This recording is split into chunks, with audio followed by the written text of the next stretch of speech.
Hey, thanks for checking out Nuts and Bolts with Tone, and welcome to my channel. Today I have a 2006 6-liter, and the customer went and got fuel. Shortly after, it was running rough. It stalled, restarted, ran really rough, got towed to us. Let me show you what I found. So scanned it and have a fuel pump secondary circuit high, cylinder 2 contribution balance, and a fan speed code. All right, so we're gonna go to cylinder contribution, power balance. And you're gonna see that cylinder 2 is dead. All right, now this could be a bad fuel pump, but not likely that one cylinder is dead. So the next step we're gonna do is we're gonna check the engine. Let me show you how we're gonna do that. Now this step is super crucial. I can't stand it when I see techs replace injectors and do work to diesels without doing this step first, because this step will tell you if you have a mechanically sound engine. Now in this 06, a relative compression is not available. Now usually what I found is, even with the IDS, even with the Ford factory scan tool, on a lot of 6.4 Powerstrokes, you can't even do this when you have a misfiring engine because it doesn't crank over smooth enough and it says unexpected RPM change. I actually found this even in 6.7s to do the same thing using a Ford IDS scan tool. It does not always work. Now this will always work. All you're listening for is even cranking of the engine. We're not looking for a little slight dip. We don't need to amp clamp the starter. All we have to do is listen, and listening will tell us if the misfire is mechanical or an injector. Let's check it out. All right, so now this on a 6 liter and 7.3s that don't have a starter solenoid right here, there's this wire right here. Now I just discovered this recently. I've worked on a ton of 6.4s, but on a 6.4, the connector is actually right here. The only difference is it doesn't reach the battery.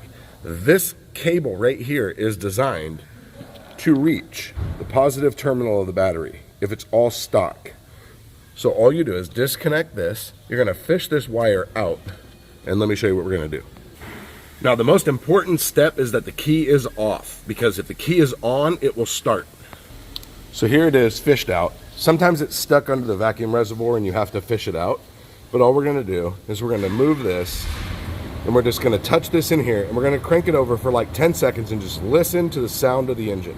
Ready?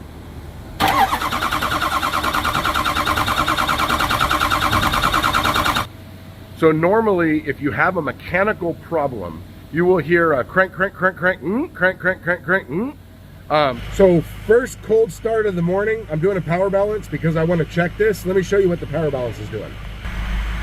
So here we are at the power balance. This is first thing in the morning. I started it up. Number 2 was misfiring at first, but I killed the injector and it died and it disabled. So we're gonna go after the secondary fuel pump code first. I just recently had a Powerstroke that had a bad fuel pump, and the fuel pump was causing misfires to move all over the engine, and it really threw me for a loop. I replaced the fuel pump, everything was fine. So we're gonna test fuel pressure and power to the pump first. Let's go check it out. So here is what the fuel pump looks like right here. Now this is only in the pickups. The vans are different, the E-Series is different. So right here, this connector that points directly back is the water and fuel sensor, and then this sensor that's slightly towards the frame, that is the fuel pump power connector. And when you look at the 2 fuel lines, the bottom fuel line is the supply to the engine. You can see right there, fuel supply to engine, and then this is the return. So we're gonna disconnect this, hook up a fuel gauge in there, but first I'm gonna check power to the pump, because if I don't have power to the pump, then we have to track that down. But most likely we're gonna be checking fuel pressure because the engine does start. We got the power probe hooked up, so you can do this one of 2 ways. You can turn the key on. Okay, so I was on the wrong wire. So we're gonna come over here, keys on, we're gonna turn the pump off. And now we're gonna turn the pump on, and we have power. So now we know that the fuel pump is getting power. So let me show you how I tested this. All right, so there's this connector right here, the angle's down, and we are in the pink and black wire. The wire closest to the cab. The wire that's down lower towards the frame, that's the ground. So you're just gonna back probe that pin. Don't disconnect it, just back probe it. So now we know we have power and ground. And now we need to check the fuel pressure. Now to check fuel pressure, you're gonna need adapters like this. This is a little bit difficult because these don't give me a lot of room, but I believe it's this one here.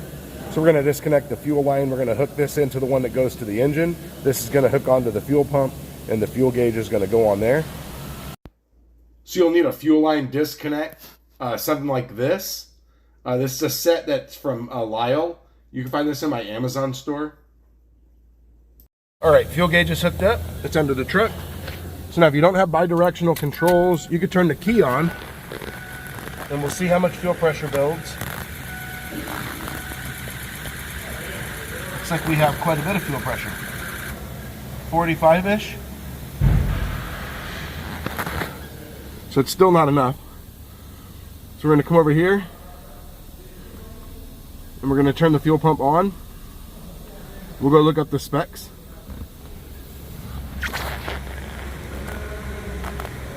So it won't build over 45 pounds. So here's the specs right here. Key on engine off is 0 to 55. That doesn't make sense. Key on engine running is 45 to 55. So we're gonna go operating fuel line primary pressure pump 45 to 55. So we're low. So let's go start it and see how it runs. All right.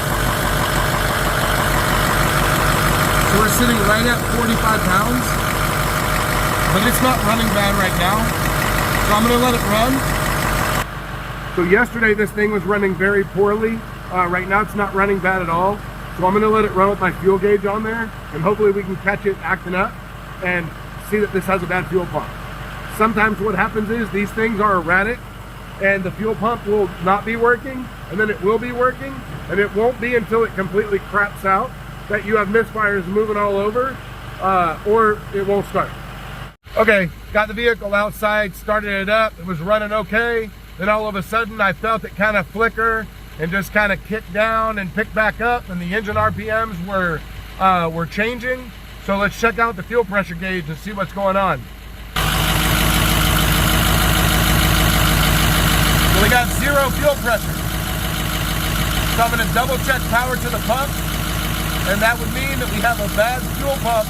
This is 0 pressure coming out. Now you might wonder how we have 0 fuel pressure and the truck is still running.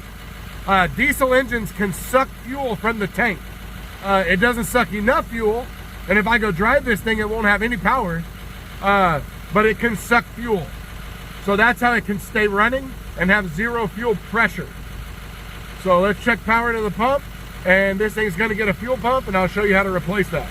All right, we're back probing the power wire to the fuel pump. We have 14 volts. We have 0 PSI. So here's a fuel line disconnect kit I was talking about. I bought it from Matco years ago, but I'm pretty sure it was Lyle, that it's a Lyle tool. So you got all these different attachments.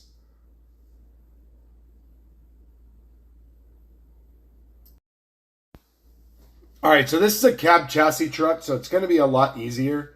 We don't have brake lines and stuff in the way. We're gonna go ahead and take this fuel filter cap off. It's a 36 millimeter. We're gonna take that cap off and drain the fuel and put the cap back on so it just keeps the fuel from, continuing to run out. And then we're gonna be disconnecting the fuel lines and a couple of connectors. All right, so let's see how much fuel comes out of here. It's got a bad fuel pump, so should have fuel in here, but we'll see how much.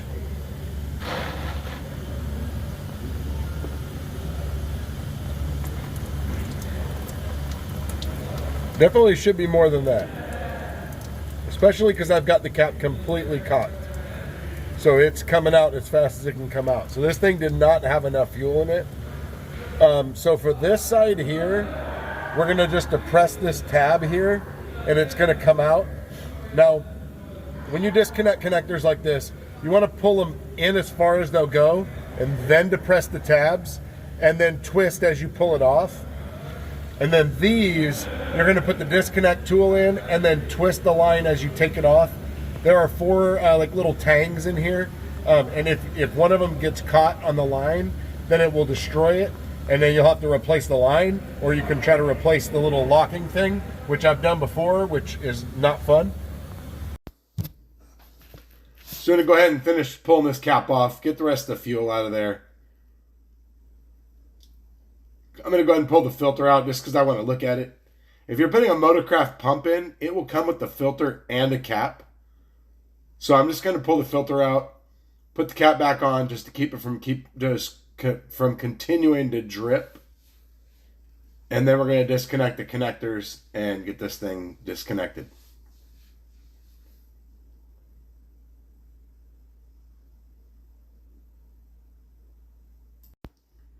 So here's the new fuel pump from Ford. Now, I'm going to go ahead and take this cap off to check that there's a filter in here. Every single time I get a fuel pump, oil cooler, a fuel filter, it doesn't matter if it has a filter in it, I take it off to make sure that it wasn't made on a Friday of a 3-day weekend where maybe somebody forgot the filter. I'm not taking that chance. So here's the updated wiring harness you're going to need. It's going to connect to the pump. The pump part of the fuel pump and the water and fuel. It's going to come up. It has one clip, and then it's going to clip into the connector on the frame rail. Now to get the pump off, it's just 3 13mm nuts. And this pump is much easier on this. On a truck, all the brake lines are in the way. All right, already cracked this loose. You may actually have to mount this to break it loose, depending. It can be quite difficult to get this broken loose.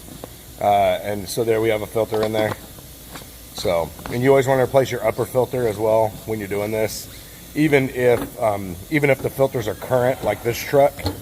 And then we're going to be doing an upgrade under the hood. But let me get this back on, and we will. Let's see. I'm going to show you the nuts. Right there. There are 3 nuts right there. We're going to go ahead and take those out, pop this pump out, and switch it out. So the line's on the rear of the pump.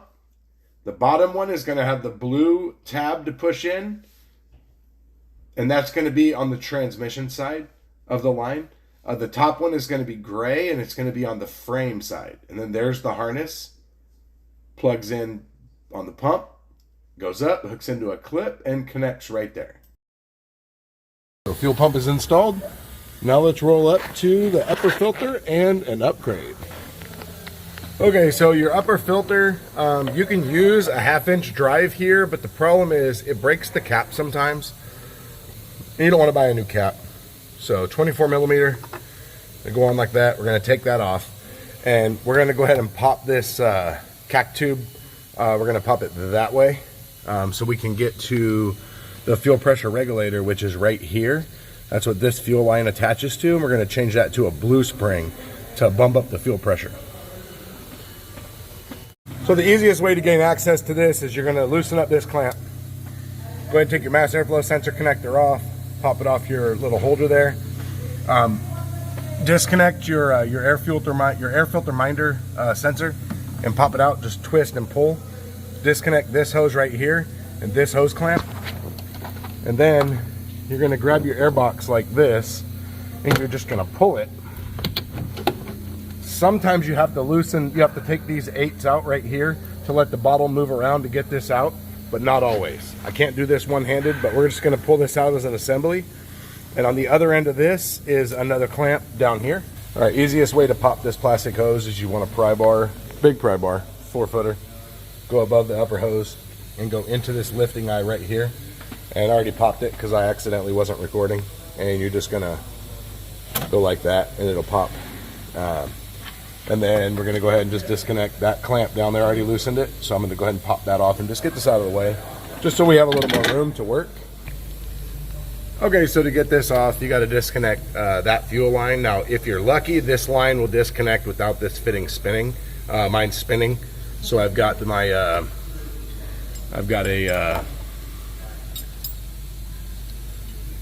Capri Tools angled wrench, and that allows me to get a better angle on it to hold this fitting, so I can get a wrench and get that off. This is 21mm, this line, and then the screws are 27 T27, This is my carbine tools. That's what I use for hex and Torx and e-Torx, is all carbine tools.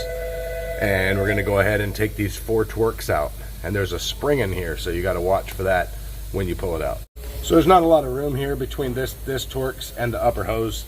So the easiest thing to do is you wanna have a set of these in your box. These super short Torx. These are from Carbine Tools. They have Torx, Torx Plus, metric, hex, standard hex, and triple squares.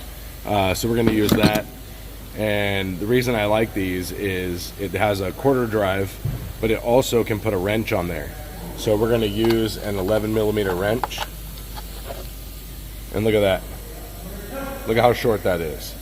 All right, so I'm going to go ahead and pop those out.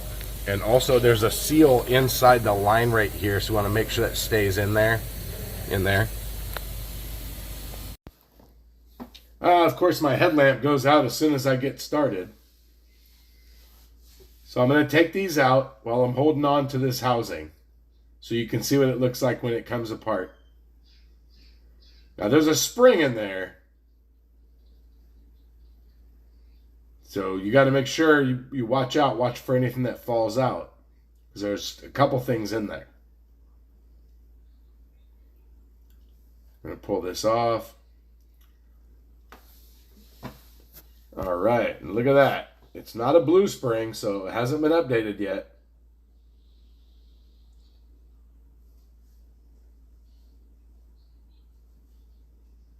So we're going to go ahead and pull the spring out and the little piece that goes in for the housing, for the spring to sit in.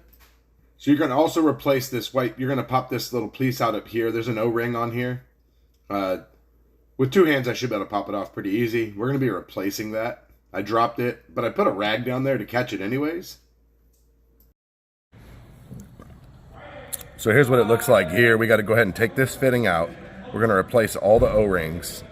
This fitting is going to go into the new housing here. And then we have the piece here that goes into the fuel bowl. We have this right here, and the spring is going to go in here. This is going to go in the fuel bowl, and the spring is going to press up against here. So you have to push this in and put these bolts in at the same time. Now all these O-rings go in all these different fittings. There's one that goes here. There's one that goes in the fuel bowl. I'll put a link there on how to do this full video. I replaced this and I did a full video on how to do it, showing you. So let's get this rebuilt and get it in the truck. All right, fuel pump is in, fuel filter is in. It's gonna be the first start. I'm gonna cycle it a couple times, let the pump run, fill up the fuel bowl. Usually doesn't take much to get these started. With fuel anyways, high pressure oil, yes. So we're getting ready to do a power balance when we start it up. I already cleared the codes.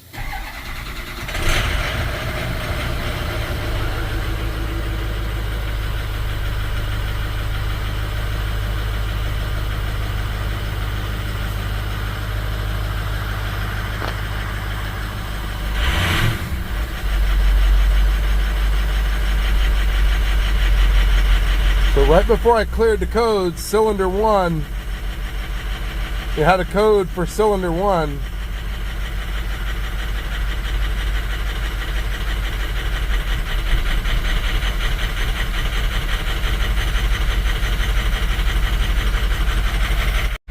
So that's with killing all the injectors. You can see that all these are even. Even 7 came down a little lower, but it was on its way up. Looks like 1 and 2 are bad.